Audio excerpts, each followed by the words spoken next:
All right, here's a interesting topic that, everybody wants to feel guilty about talking about, but you got to.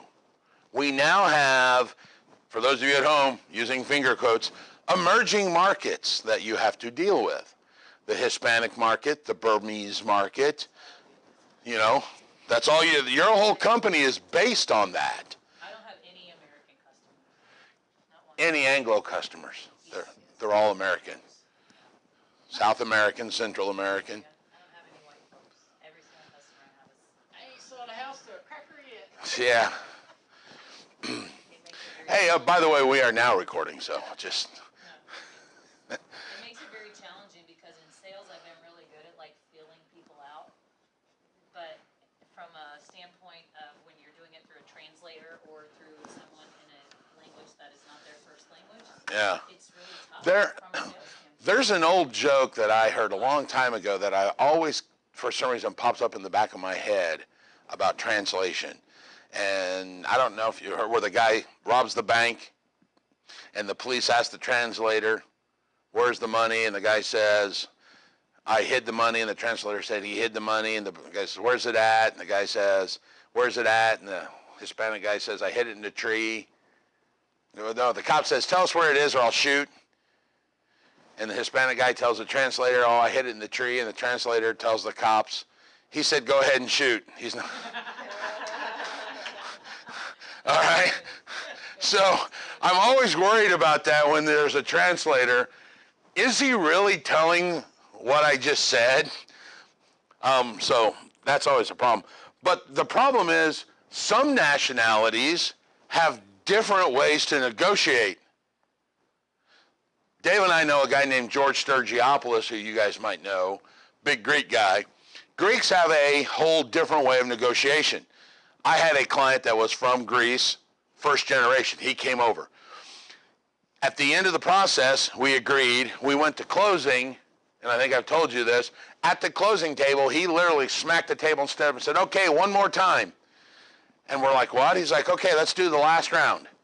Where they were from, it was always customary to do one more final round of negotiation right before you closed.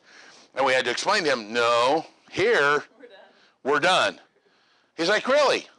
Well, that stinks. He used a different word, but so we had that issue.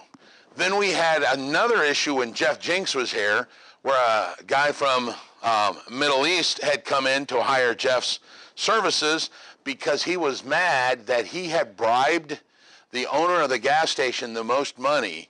And in their culture, it was common for whoever bribed the most money, that's who the seller would deal with first to try and buy the property. This guy said, I bribed him the most money, and now he won't deal with me. I want to soon get my bribe back.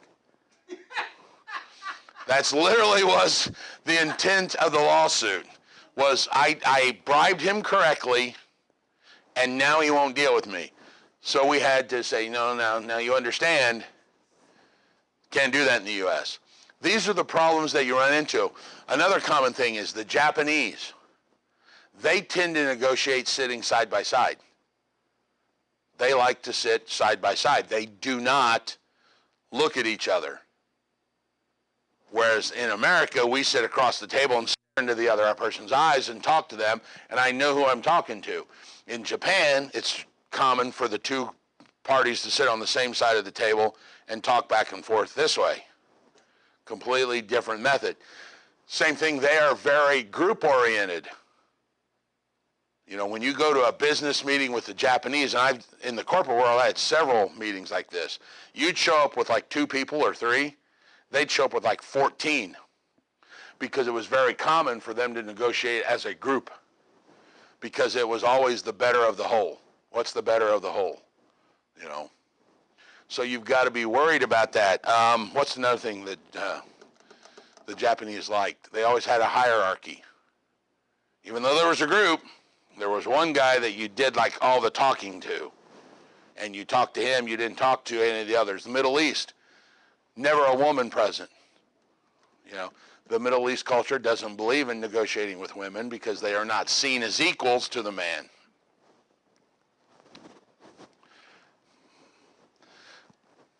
So Just got to be careful with different techniques. Have you found anything with the Hispanic market yet that's unique? Cash? Cash is real big in the Hispanic Yeah, market. it's all cash. Yeah. They don't really understand. A lot of them are actually qualified for loans for, they have a social security number, they don't have any bad credit, they just need to establish something. Yeah. But they're under the impression that they have bad credit. I had a guy, You know what I mean? That's an easy. I had a guy a number of years up in Eagledale. They're at 38th and like Lafayette in that area. He bought a house for like $43,000. He came to the table with $43,000 in cash. And it was a shock to him because I remember the look on his face. He's like, but it's cash. Everybody takes cash. And they're like, no, we can't take cash. He's like, I don't understand. It's cash. And we had to keep telling him, sorry, go put that in your car. And by the way, what car are you in? Yeah. So every nationality has their, I don't know if the word's quirks. I'm sure the U.S. it'd be kind of curious to see how they see us. Probably very aggressive. Yeah. I don't. The one that I said that they listed the house for what they wanted. Yeah. They were from the Philippines, and I noticed that even though I knew them most of my life, just because they were the parents of one of my siblings, Yeah. they still were very untrustworthy of anybody that was dealing with their things. But yeah, that whole price thing was different too. I thought maybe that was kind of a cultural thing where it's like, no, we're not jacking around. Yeah. with the price of the house.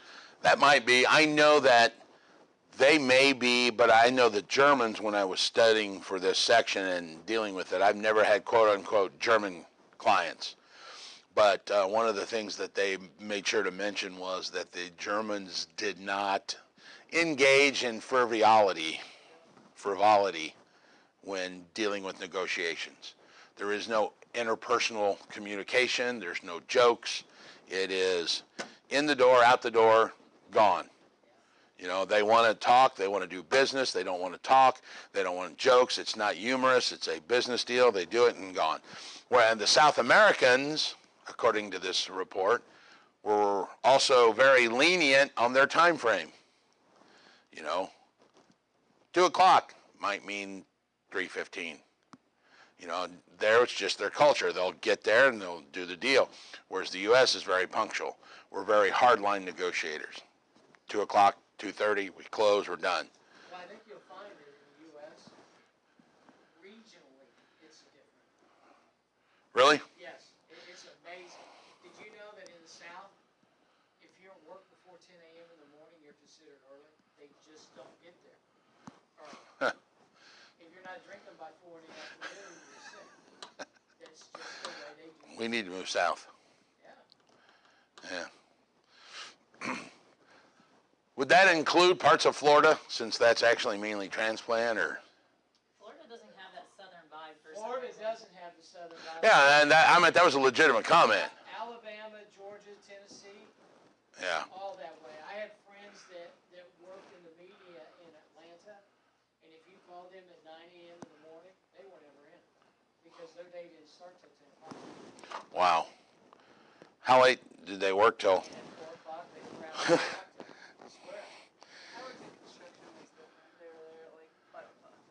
Yeah, they came in late but made up for it by going home early. One thing about Florida is it's Miller? very New York.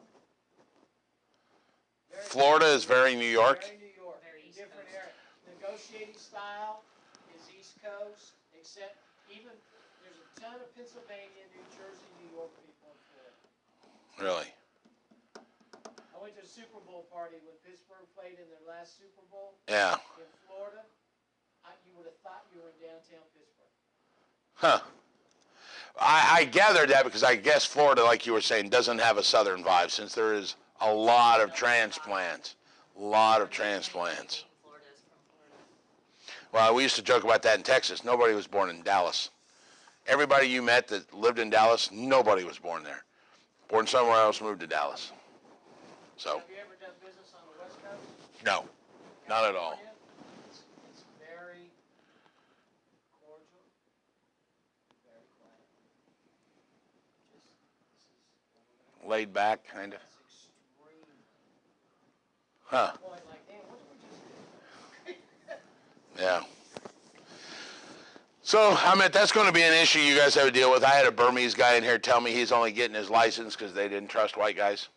I mean, he literally told me that. Is that the guy that did like 12 million last year? Oh, no, Thang Ma, that's him. Yeah. He came through here, that guy did. No, this guy's name was Kennedy, and he was a pastor of one of the churches in the 46227 zip code. And he literally said, I'm only coming to help my congregation out. I don't really want to do this. I'm a pastor. But literally, we don't trust white guys. I've tapped into that market a little bit, and it's Yeah. a little tough. So I doubled the price of his course. No, I'm just kidding. I would. Like white guys. They don't seem untrusty, just a little wishy-washy and very hard to communicate with. Yeah. Even with the translator, it's still hard to communicate with them. They are very hard. I have dealt with several. While he was getting his license, he brought a couple clients to me, and I dealt with them. And they did not seem very firm in their conviction of, okay, let's offer 80. Okay, you want to offer 80? Yeah, okay, let's do that. Never, yeah, let's go with it, or do that. Yeah, you're like, I'm not telling you what to do, I'm asking Yeah. you what are you doing. Notice my voice went up on the end? It's a question. I 80? had a signed offer sent over, purchase agreement was sent over, and 2 days after, while we're waiting for the response, we decided we don't want to buy the house. And I'm like, well, you need to decide that before you sign the document. But it's hard to say that to Yeah. someone that that barely understands maybe every other word you say. And I find myself also finding other words because I tend to use a large vocabulary, and sometimes you got to make sure that you can't say things. And in the real estate world, we do get into issues of dealing with, words that are, different. Are you getting a general warranty deed or a special warranty deed? Well, that's such a subtle difference between the word general and special, especially if you don't speak the language. They may not understand that there was two different words. One that I remembered, the guy had a hard time passing the test, but it was in English language. Remember the term a material defect? One that's known and obvious, right? Like a hole in the roof. When I asked him what the word material defect was, he translated the word material to mean rock and stone. And because when he continually got in the low 30s, until one day I got a wild hair, I said, come in here, I want to do something. And I asked him like 15 questions, and I gave him the chance to ask me what the question meant. He got like a 90% on him when I read them the questions and explained it to him. When he read the questions, he just couldn't get it. And that's the one I remember, the material. He said, yeah, materials like bricks and rock and stone. No, it also means this. Oh, I didn't know that.